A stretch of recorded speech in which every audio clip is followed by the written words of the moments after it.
Welcome to Her Beauty Regimen with Chanel, where we celebrate beauty, wellness, and the personal journeys of inspiring women and beauty founders.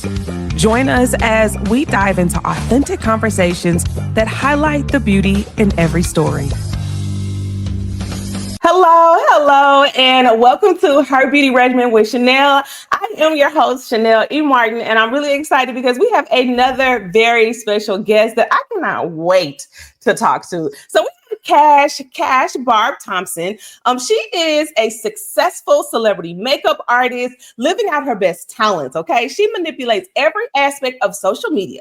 Starting as a local model in the DMV area, she appeared in many commercials, modeling gigs, hair shows, runway shows, and music videos. Some music videos include rappers Fabulous When I Feel Like It, rapper Black Cobain, Quiet Time, and more.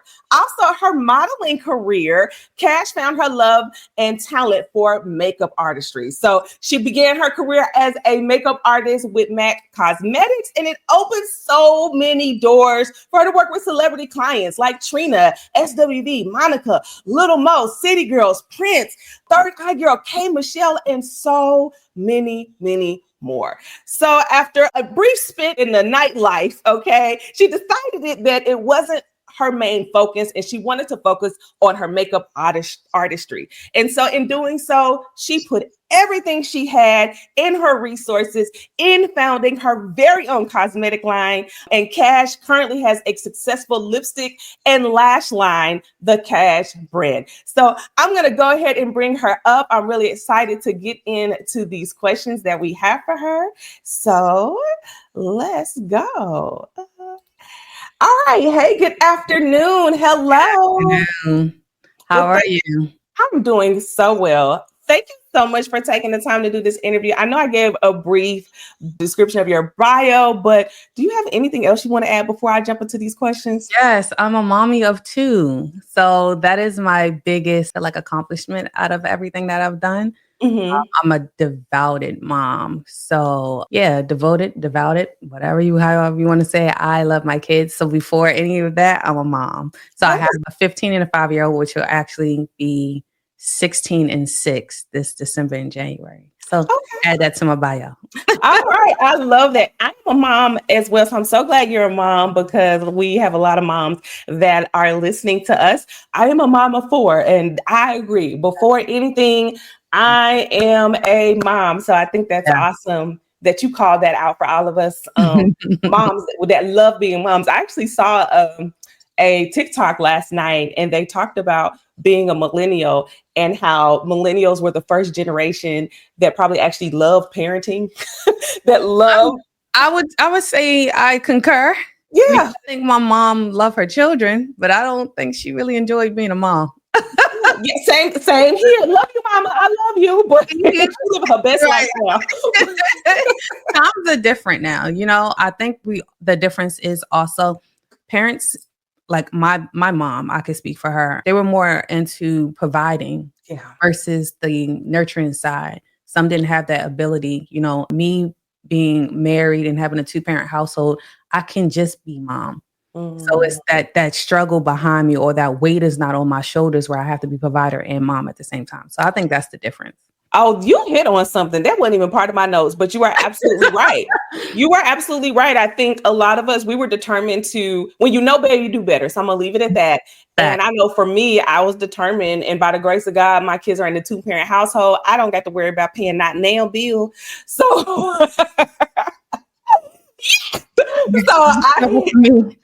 I don't know what it's like to figure out how to provide and take care and nurture, so I can understand. So shout out to the moms. Y'all did y'all best. And shout out to the new moms. Look, we paving the way. We breaking generational curses in here.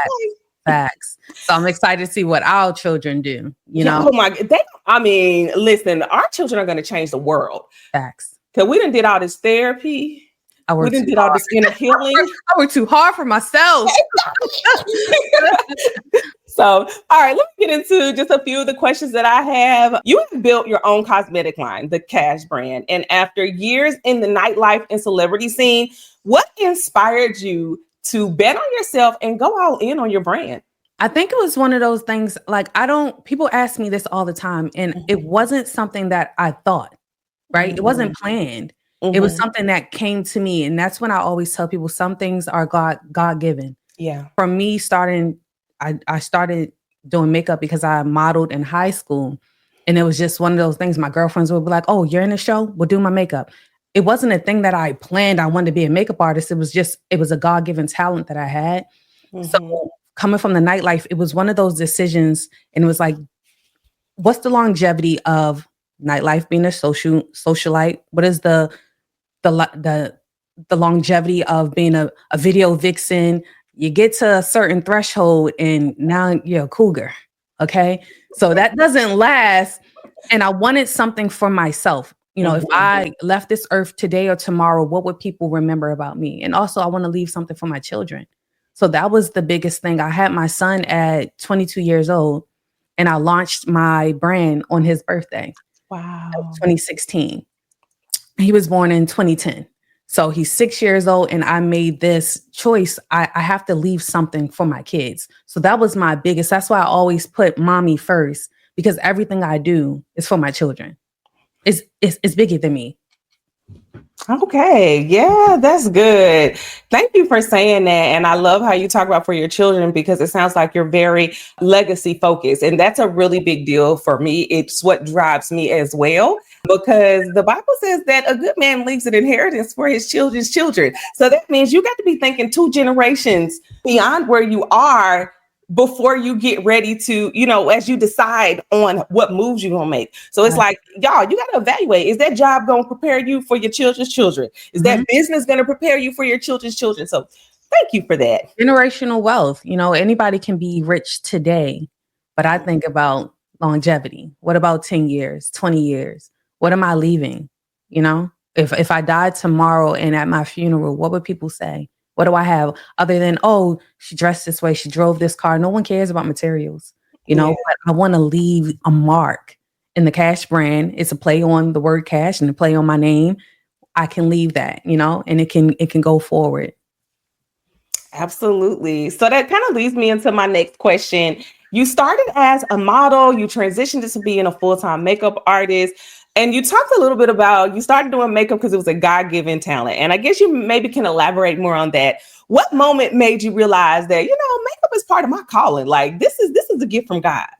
So when I first started working at MAC, growing up in my household, let me backtrack. In my household, my mom was very educational forward. Everything had to be what you think of as far as a career, a lawyer, a doctor, in that type of a profession. So growing up, I always said, I'm gonna be a pediatrician.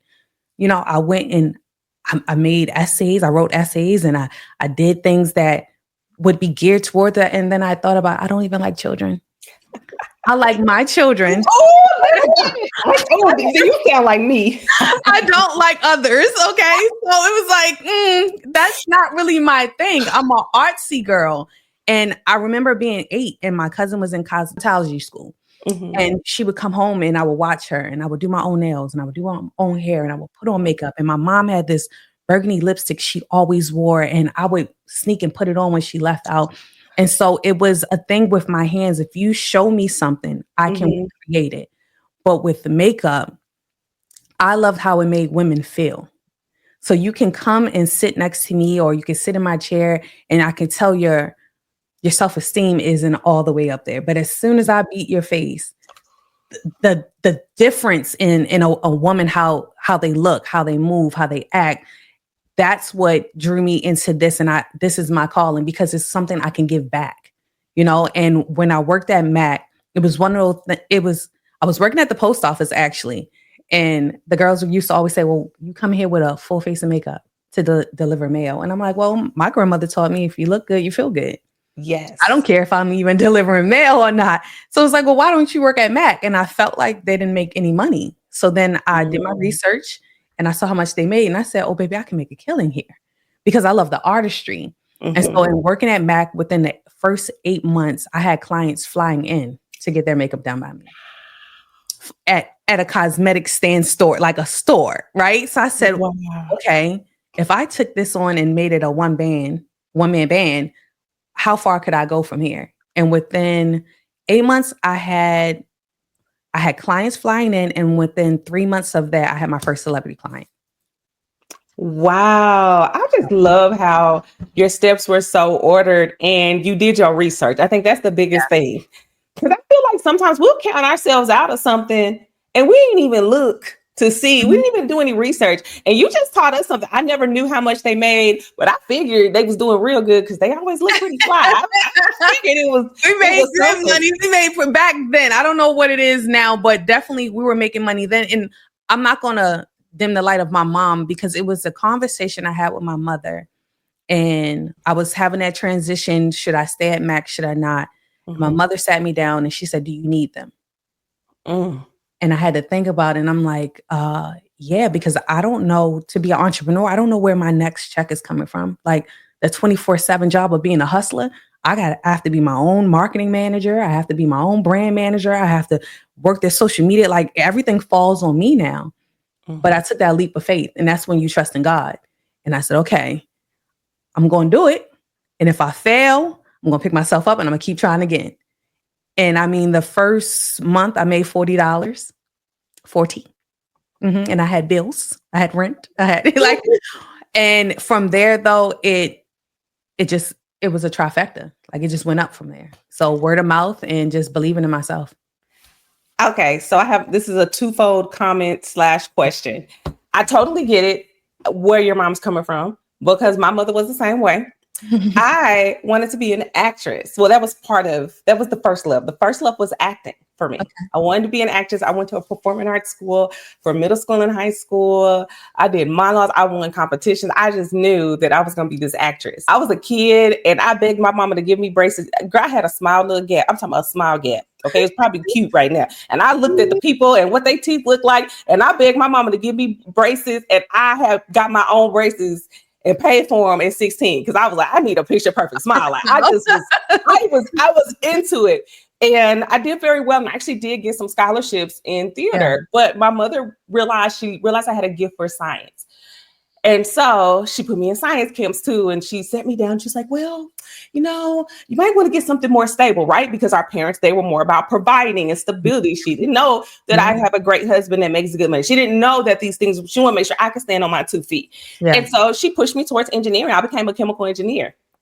And I did. I got my bachelor's and master's degree in chemical engineering. Wow. But I'm going to tell you what I did though, because I'm like you, very creative. I said, well, listen, I'm going to be a chemical engineer because I want to make beauty products. I want to be the person that's in the plant, that's in the manufacturing. I didn't end up doing that because I didn't land a job, but I had my own manufacturing. I landed a job. I made, you gonna laugh. I made baby wipes and toilet paper.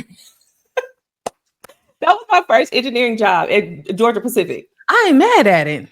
I'm not mad at it. Yeah. Baby, I can't tell you how to make a baby wipe or some toilet paper. So I'm not mad at something I don't know. I know how to use it, but I don't know how to make it. Yeah, I had to, but it did teach me manufacturing. I was just talking to a group of ladies last night how my big goal is to be a female Black owned manufacturing that can do large scale manufacturing for small to medium sized brands, right? I never forgot that. And so she helped me to see the different ways to be creative with what I want to do. And so that's what I ran with. So we just use my acting because I got a bubbly personality and I'm gonna always be me. And this helped me in ways, but so I get what you're saying. And I think that our parents are really good at guiding us, seeing what's in us and guiding us. So she's like, girl, you smart enough to own this, to make this. And I was like, well, what? Pediatrician was not a guide for me. It landed me nowhere. So I went to school for business. Okay. And that was a thing. I always knew I wanted to own my own business. One, I have a problem with authority.